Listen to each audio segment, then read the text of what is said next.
Hello दोस्तों, स्वागत है आप सभी का आपके अपने यूट्यूब चैनल पर। मैं सन शुक्ला आप लोगों का बहुत बहुत स्वागत करता हूं। दोस्तों, आज के इस वीडियो में हम चर्चा करेंगे BA third semester English literature के बारे में। जी हाँ, जो भी स्टूडेंट हमारे बीए थर्ड सेमेस्टर में हैं और जिनका सब्जेक्ट अंग्रेजी है, उन्हीं से रिलेटेड इसमें क्वेश्चन को समाहित किया गया है। दोस्तों, बहुत इंपॉर्टेंट क्वेश्चन आपके लिए रहेंगे। ये वेरी शॉर्ट आंसर टाइप के क्वेश्चन हैं। इनको आप देख लीजिए, वीडियो को एंड तक जरूर देखिए, क्योंकि बहुत सारे इंपॉर्टेंट क्वेश्चन इस वीडियो में समाहित किए गए हैं।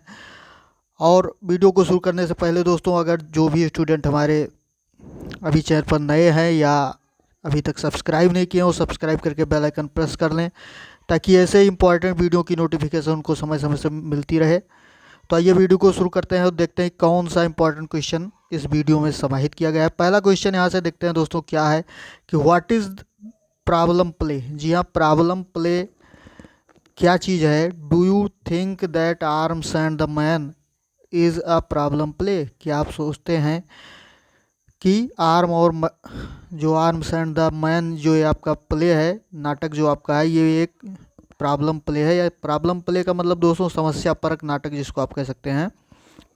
तो क्या ये समस्या परक नाटक है, इसके बारे में आपको बताना है। प्रॉब्लम प्ले क्या होता है और आर्म्स एंड द मैन ये आपका एक प्रॉब्लम प्ले है या नहीं है, ये आपको बताना है। वैसे जीबी शाह का लिखा हुआ है दोस्तों, जॉर्ज बर्नार्ड शाह का, जाने रहिए। तो आंसर में देखते हैं दोस्तों, क्या है कि आप problem play is a play in which the dramatist is chiefly concern with the presentation of problems. यानी प्रॉब्लम प्ले ऐसा प्ले होता है दोस्तों कि इन विच यानी जिसमें द ड्रामेटिस्ट जो नाटककार होता है, इज चीफली मुख्य रूप से क्या करता है, कंसर्न विद द प्रेजेंटेशन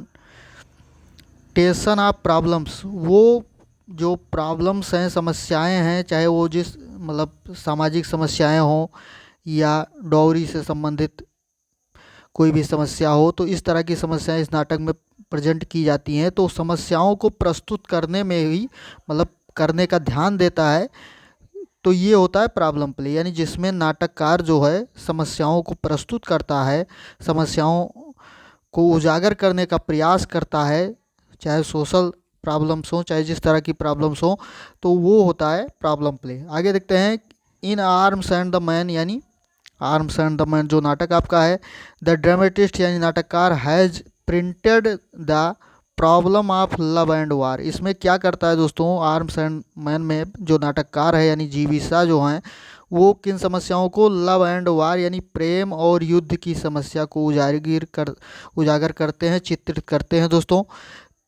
इसलिए सो दिस प्ले यानी इस कारण से ये प्ले जो है, ये नाटक जो है, सर्टेनली निश्चित रूप से comes in the group of problems play यानी प्रॉब्लम प्ले के ग्रुप में इसको रखा जाता है या आता है। ये ग्रुप का मतलब समूह, यानी जो समस्या परक नाटक हैं उस समूह में इसको रखा जाता है, यानी रखा जा सकता है या रखा जाता है। तो इस प्रकार से दोस्तों आपने क्या समझा कि आर्म्स एंड द मैन जो क्या है आपका प्रॉब्लम प्ले है, और प्रॉब्लम क्या होता है, ये दोनों डिफिनीसन जो है इसमें आपको मिल गई। सेकंड क्वेश्चन देखते हैं, इन विच वे यानी किस तरीके से the play arms and the man जो play arms and the man है, the first of the truly Shavian play, यानी किस प्रकार से ये मतलब प्रथम सेवियन प्ले है आर्म्स एंड द मैन, ये आपको बताना है। तो आगे आंसर में देखते हैं।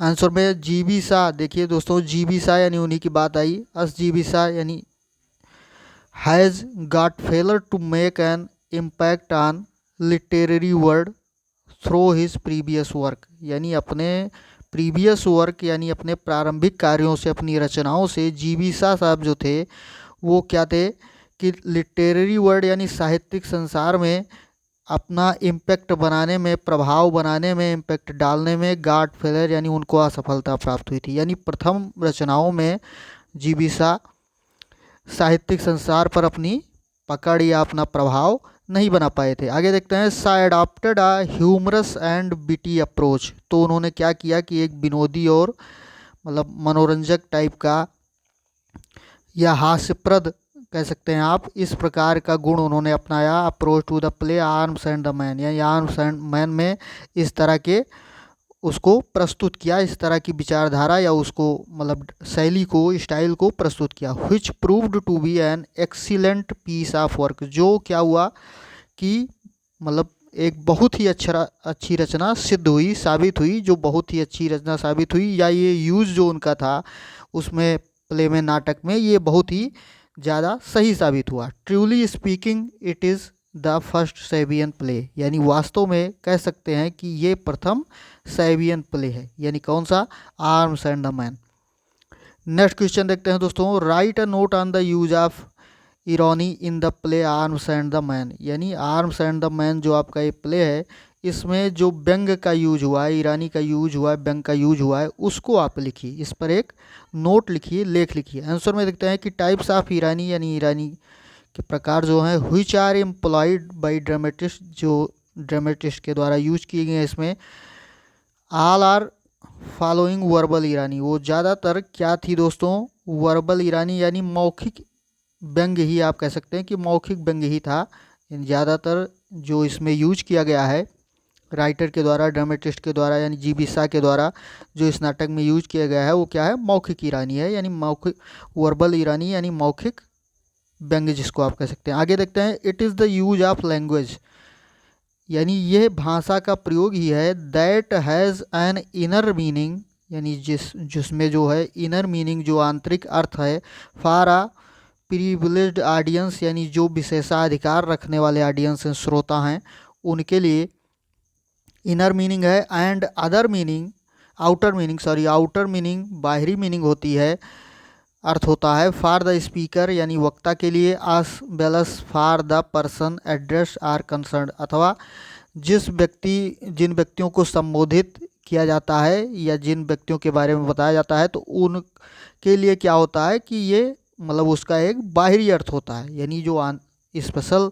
जो हैं, मतलब विशेषाधिकार रखने वाले जो ऑडियंस हैं, श्रोता हैं, प्रिविलेज्ड ऑडियंस हैं, उनके लिए आंतरिक अर्थ होता है। और जो स्पीकर या अन्य जो पर्सन हैं जिनको एड्रेस किया जाता है, उसमें उनके लिए क्या होता है? एक बाहरी मीनिंग होती है। The contrast of outer meaning and inner meaning creates verbal irony, यानी जो एक कॉन्ट्रास्ट है, संघर्ष है, विवाद है, क्या चीज़? आउटर और इनर मीनिंग में, यानी आंतरिक और मतलब बाहरी और आंतरिक अर्थ में, वो क्या होता है? क्रिएट्स वर्बल ईरानी, यानी ये मौखिक व्यंग को उत्पन्न करता है। तो इस प्रकार से आप इस नाटक को एक व्यंग्यात्मक नाटक कह सकते हैं। इस प्रकार मतलब इसमें व्यंग का यूज हुआ है, ये आप कह सकते हैं।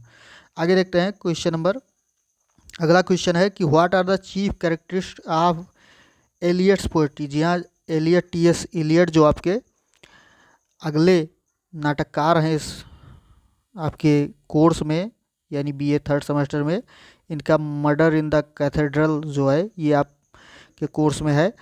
तो ये देखिए कि इनके बारे में कहता है कि ये वो ऐसे पोएट भी थे। तो इलियट्स साहब की पोएट्री के जो प्रमुख गुण हैं उनको आप बताइए, ये भी क्वेश्चन आ सकता है। आंसर में देखिए कि the poetical work of T S. Eliot is most representative of modern poetry. जी हाँ, वो क्या करता है? जो पोएटिक वर्क है, यानी काव्य रचनाएँ जो हैं, वर्क्स जो उनकी हैं टी.एस. एलियट साहब के, वो क्या हैं? मुख्य रूप से वो आधुनिक काव्य का प्रतिनिधित्व करती हैं, मॉडर्न पोएट्री को रिप्रेजेंट करती हैं, यानी वो प्रतिनिधित्व करती हैं। आगे देखते हैं। It is marked with realism and with physical complexity, यानी इसमें क्या किया गया है कि जो वास्तविकता था या वास्तविकवाद जिसे आप कह सकते हैं, और साइकोलॉजिकल कॉम्प्लेक्सिटी, यानी जो साइकोलॉजिकल कॉम्प्लेक्सिटी है, कहने का मतलब कि मनोवैज्ञानिक जटिलता है, उसको चिन्हित किया गया है। आगे देखते हैं। His poems show intellectualism and great obscurity, यानी इनकी कविताएं क्या प्रदर्शित करती हैं? यानी इंटेलेक्चुअलिज्म प्रदर्शित करती है, यानी बौद्धिकतावाद, और ग्रेट ऑब्सक्यूरिटी, और महान अस्पष्टता को प्रेजेंट करती हैं, दिखाती हैं, शो करती हैं, दिखाती हैं। आगे देखते हैं कि the style of T S. Eliot is primarily academic style, यानी प्रारंभिक रूप से क्या है? इनकी एक स्टाइल जो है, इनकी शैली जो है, यानी काव्य लेखन की जो शैली होती है, स्टाइल, वो क्या है? एकेडमिक स्टाइल है, यानी एकेडमिक शैली है। The special quality of his style is quotations from various authors in a different context, यानी जो इनकी स्पेशल क्वालिटी है यानी प्रमुख विशेषता जिसको आप कह सकते हैं, ऑफ हिज स्टाइल यानी उनकी शैली की जो प्रमुख विशेषता है, इस कोटेशंस यानी उद्धरण है फ्रॉम वेरियस ऑथर यानी विभिन्न लेखकों के, इन अ डिफरेंट कॉन्टेक्स्ट यानी विभिन्न प्रसंगों में। कहने का मतलब कि विभिन्न लेखकों से इन्होंने कोटेशंस लेकर के जो है अपने पोइट्री में यूज किया है, तो ये इनकी एक प्रमुख विशेषता है। और विभिन्न प्रसंगों में यानी जैसे जैसे जो मतलब जिस तरह का काव्य इनका था, जिस तरह की रचनाएं थी, जैसा प्रसंग था, ठीक उसी तरह के कोटेशंस का यूज इन्होंने किया है। आगे देखते हैं कि the imagery of Eliot are very clear and sharp and represent the general mood and temper of the age. यानी जो इनकी इमेजरी है, कल्पनाशीलता है यानी कल्पनावाद है जिसको आप कह सकते हैं एलियट साहब का, वो एकदम से स्पष्ट और तीक्ष्ण है, तेज है। एंड रिप्रेजेंट और प्रस्तुत करती है कि किस चीज़ को, द जर्नल मूड यानी सामान्य मनोदशा, एंड टेम्पर यानी और स्वभाव को, ऑफ द एज यानी उस समय के एज के, उस एज के सामान्य मनोदशा को प्रस्तुत करती है और स्वभाव को प्रस्तुत करती है। आगे देखते हैं दोस्तों,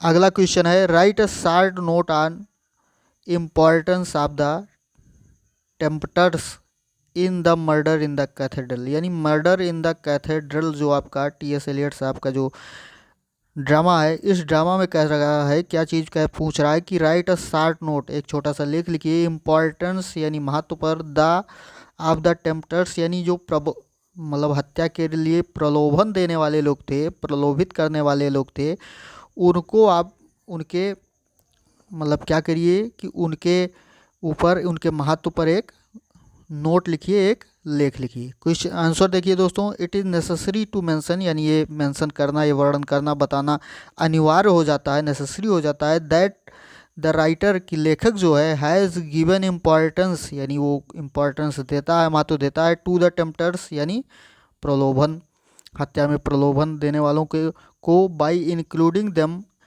यानी उनको जोड़ करके, अस हिज इम्पॉर्टेंट कैरेक्टर्स यानी उसके उनके जो मतलब अपने जो इम्पॉर्टेंट कैरेक्टर्स हैं, जो महत्वपूर्ण पात्र हैं, in this play murder in the cathedral यानी मर्डर इन द कैथेड्रल जो जी.बी. शाह साहब का मतलब एलियट साहब का जो प्ले है, इस प्ले में जो मतलब वो राइटर क्या करते हैं कि इन स्वभाव के यानी जो प्रलोभन देने वाले लोग थे, इनको एक महत्वपूर्ण पात्र के रूप में प्रदर्शित करते हैं। तो ये चीज़ करना जो है यानी उनको एक मतलब इस तरह के जो कैरेक्टर्स हैं उनको एक महत्वपूर्ण कैरेक्टर के रूप में यानी पात्र के रूप में प्रस्तुत करना क्या है, उनको महत्व देना ही है, यानी उनका एक महत्वपूर्ण वहाँ पर भूमिका या रोल आप कह सकते हैं कि है। आगे देखते हैं कि ही हैज़ डेवलप्ड, वो डेवलप करते हैं, विकास करते हैं, them in the style of the old morality plays यानी उनको क्या करते हैं, वो जो प्राचीन मोबिलिटी प्लेज थे उनके रूप में, मतलब उस शैली में क्या करते हैं यानी उनके रोल को डेवलप करते हैं, उनको डेवलप करते हैं। आगे देखते हैं, thus they are the announcers of certain virtues, इस प्रकार से वो उद्घोषक हैं किस चीज़ के, मुख्य जो निश्चित गुण हैं, of the stage, on the stage यानी मंच पर, रंगमंच पर, विथ दियर क्लियर असिस्टेंट यानी अपनी निश्चितता के साथ, स्पष्ट निश्चितता के साथ, दृढ़ता के साथ, वो मतलब कुछ उनके अंदर गुण हैं जो वो प्रस्तुत करते हैं स्टेज पे। Next question, what are the chief influence of the imagist on the poetry of mister T S. Eliot यानी टी.एस. एलियट की जो पोएट्री है, काव्य है, कविता जो है, what are the chief influence यानी जो प्रमुख प्रभाव है उस पर, ऑफ द इमेजिस्ट यानी जो कल्पनावादी हैं, कल्पनावादियों का उन पर जो प्रभाव है, उस प्रभाव को आपको बताना है, जो प्रमुख प्रभाव उनकी कविता पर पड़ा है उसको आपको बताना है। तो आंसर में देखिए कि इन द बिगनिंग यानी शुरुआत में mister Eliot came under the influence of the imagist movement started by टी.ई.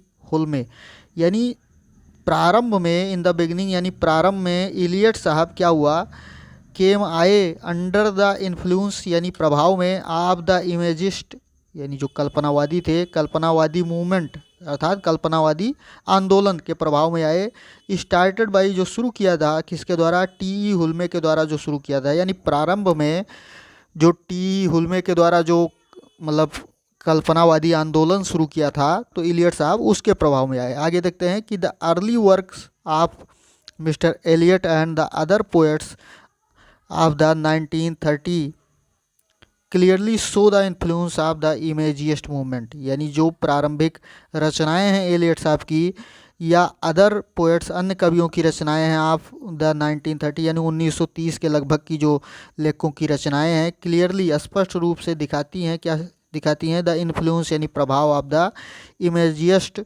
Movement यानी कल्पनावादी आंदोलन का प्रभाव उनकी रचनाओं में दिखता है। तो ये दोस्तों आपके कुछ important very short answer type के क्वेश्चन थे दोस्तों, जिनको आपने देखा। अगर जानकारी अच्छी लगी हो तो वीडियो को लाइक ज़रूर करें, अपने दोस्तों में शेयर करें, कमेंट में आप अपने विचार टाइप कर सकते हैं। और दोस्तों एक बार और, चूँकि बीए थर्ड सेमेस्टर के बहुत सारे वीडियोज़ जो हैं वो पहले से ही अपलोड हैं चैनल पर, तो आपको जब भी आपको पूरा वीडियो देखना हो तो BA third semester English literature की प्लेलिस्ट आप ओपन कर लीजिए। उस प्लेलिस्ट में आप देख लीजिए बहुत सारे इंपॉर्टेंट क्वेश्चन, और पहले बीए थर्ड सेमेस्टर में पूछे जा चुके जो पेपर्स हैं उन पेपर्स के क्वेश्चन और उनके बारे में जो डिटेल जानकारी है वो सब अपलोड है। तो उन वीडियोज़ को भी आप देख के जानकारी प्राप्त कर सकते हैं। तो आज के वीडियो में इतना ही दोस्तों, मिलते हैं अगले वीडियो में। धन्यवाद, जय हिंद।